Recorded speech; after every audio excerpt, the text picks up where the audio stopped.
Hey, it's Birdman. This is another edition of 2018 Your Vote.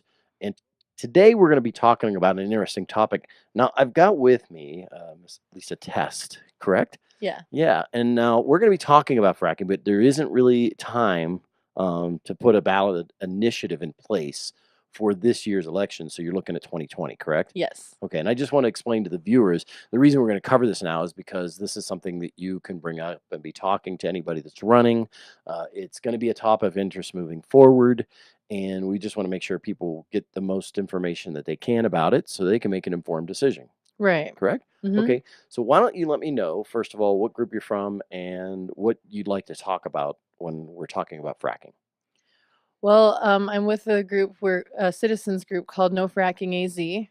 Um, we come Basically, from. I'm sorry, I'm nervous. that's We okay. come from like all different political parties and backgrounds. Our main focus is protecting the water and the air, and So the roads, and basically the infrastructure, and being prepared for what is coming. So we're trying to inform people and that's basically it. Educate ourselves while we help educate others. okay, one of the biggest things we talk about fracking, let's first of all talk about what they're talking about going after for the fracking here in Navajo County specifically. What is it? Um, well, in Navajo County, well, I'd like to include the entire Holbrook Basin because that's Okay, the that'll area work. that Yes, that yes. is being targeted. Uh, anyway, they're targeting helium.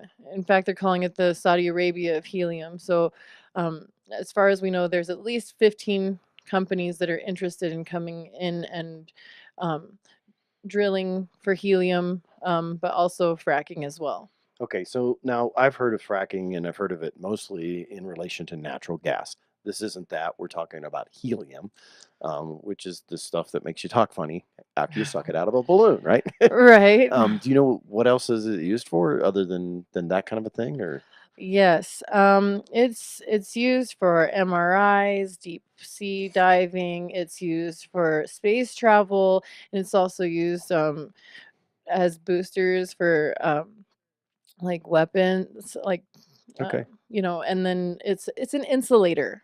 It doesn't. It's a noble gas, and it doesn't ignite. And so what they use it for is to insulate for really high temperatures, oh, okay. like nitrogen. Like nitrogen, okay. hmm So, obviously they found some here and everything, and we went through this with the potash industry where everybody was excited and coming in, and that kind of like fizzled for the most part because it wasn't economically viable, I guess, because of the competitive things. But this you're saying is different because we have a lot of helium, correct? Um, well, a lot is subjective because it's hard to tell. On one side, they're saying it's the Saudi Arabia of helium, but some of the geologists are saying, well, we can't know that until we actually do the studies in every area to be able to distinguish what is actually there. And so, it's kind of a limited scope that we have on what is actually there. There definitely are pockets with high levels of helium for sure, but the quantity across the entire Holbrook Basin, that's still pretty unknown. Okay. So the pro side has their reasons for wanting to do it, obviously, and a lot of it's financially driven, of course, and of course that Oh would yeah, affect that would affect our economy here locally. the profits on helium are about 200 times the profits on natural Oh gas. wow. So it's an intense difference. Um, and they also drill differently for helium than they do. Like the style of fracking is different Okay, than so what they let's do. talk about that. What is it that they're doing? What is fracking exactly? And then what are the bad parts of it that you guys are concerned with? Okay, fracking tech or normally for natural gas, they drill really deep into the earth and then do a horizontal drilling method, and then they send down charges and it busts up the rock and it creates fissures, and then they blast in this like acid sand mixture, and the sand particles hold the crevices apart enough to let the gas seep back into the channel that has been drilled and to come up the well. Oh, um, and they actually they have a lot of pressure. That's why it's called hydraulic fracturing, is there's a lot of water pressure, and the chemicals that they use in it are dangerous. A lot of them are. But what we're talking about with helium is vertical well drilling. And the the permits that we've seen so far are called multi-zone wells. And what they do is they have a vertical well and they blast holes into the sides of the well. Um, and they can do this in 360, like all the way around Okay. 360 degrees. And then the acid, so we're dealing with acid stimulation, not hydraulic fracturing, but it's still a very similar thing. But instead of it breaking up the rock and creating fissures, it literally dissolves the rock, big caverns that can be 1,000 feet long. And and so everything is dissolved. Then the multi-zone part of the permit, as far as I understand, they go down another certain distance and then they're allowed to do it again and again. And they can have, I think it said up to 13 times they can do this one level over the next. And so one of our big concerns is sinkholes. We we think that it's a bit dangerous, but also the chemicals that they're using.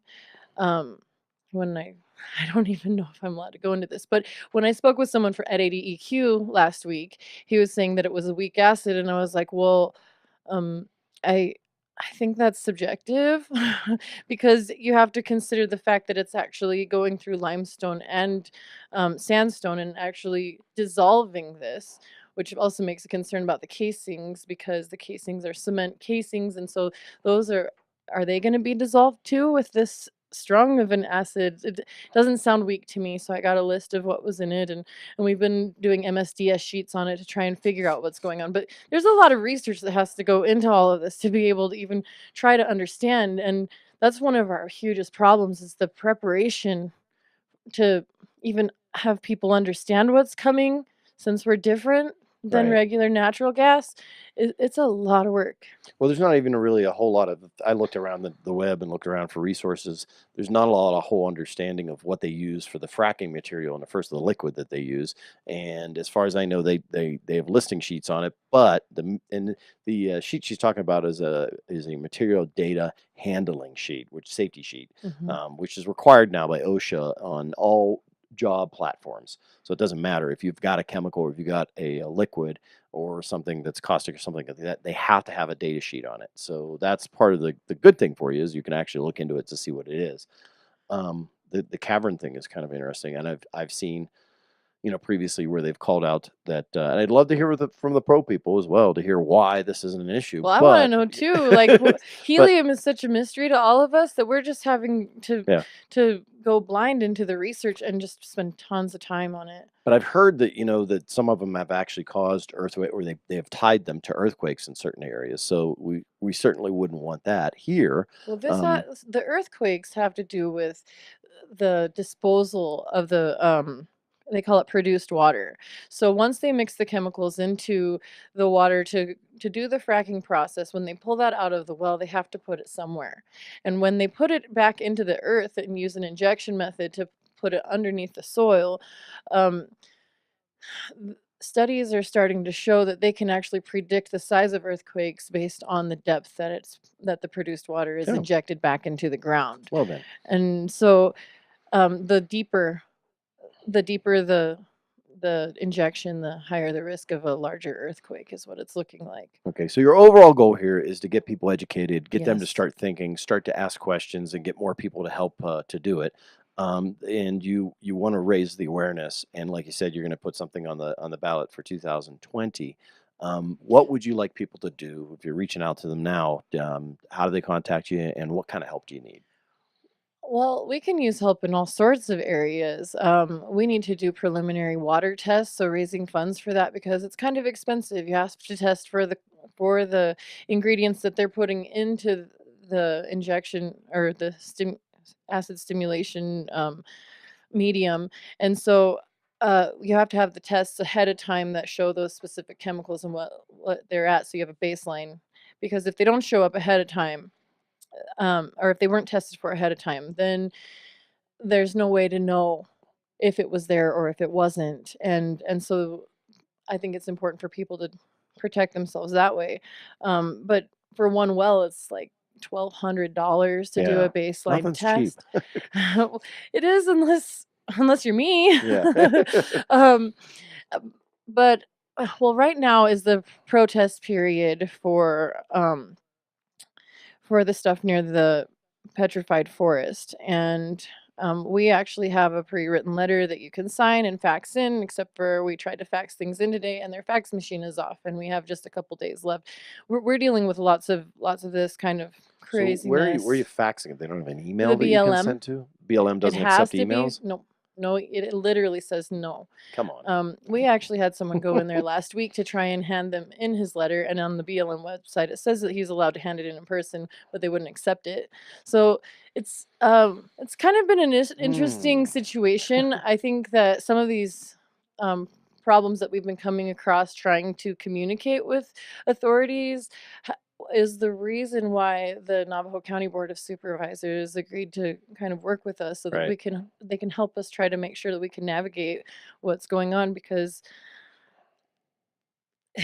I can't even go into that. That could last, Right. a half an hour just explaining the horrors of navigating the state and federal systems and stuff because it's new and Yeah. there aren't enough people to really deal with the quantity of what is coming in. And I think people should know about that as well. But yeah, we have letters that you can send in and hopefully, I mean, right now we're overnighting the ones that we've collected so that they can get there in time, but they have to be there by 4 o'clock on the 2nd for this specific area. But there are many more coming up in the future. So if you want to stay posted on the website, we're nofrackingaz.org. We'll let you know when we're having events. Any articles that are written about what we're doing should be posted there, um, and any pieces of, if you need to print out flyers to help out or something like that, we have those located on there as well. Very good. So once again, Lisa Test, right? Hmm. Yes. Cool. Thank you very much from nofrackingaz.org. Yes. Awesome. Thank you very much. Awesome. Appreciate it. Anything you want to say final? Yes, I do. In this past week, something has come to our attention about um, the water in some of the areas they're saying is salt water and that it's not going to contaminate drinking water. But this brine water is 7 times stronger with salts than the ocean. And what that does if it leaks out on the ground is it kills every living thing in its path. And so that's something we also want to have regulated. Um, there are not regulations on how much water can be taken out of the ground in rural areas as well, and so that's another concern for us. And yeah, if you want to be informed, we are inviting experts to come to our events so that people can have Q&As. We're learning with people, and we need everyone because they ask different questions than what I'm going to ask, and it helps us figure out what's going on and how to come up with a plan of what to do. But anyway, that's Very good. Hey, thank you, Lisa, for your time. I appreciate that today. And, if you want more information, please go to the website, check it out, ask questions. That's how we learn. Thank you once again. thanks. That's going to be it for this episode of 2018 Your Vote. I'm Birdman reminding you, go vote.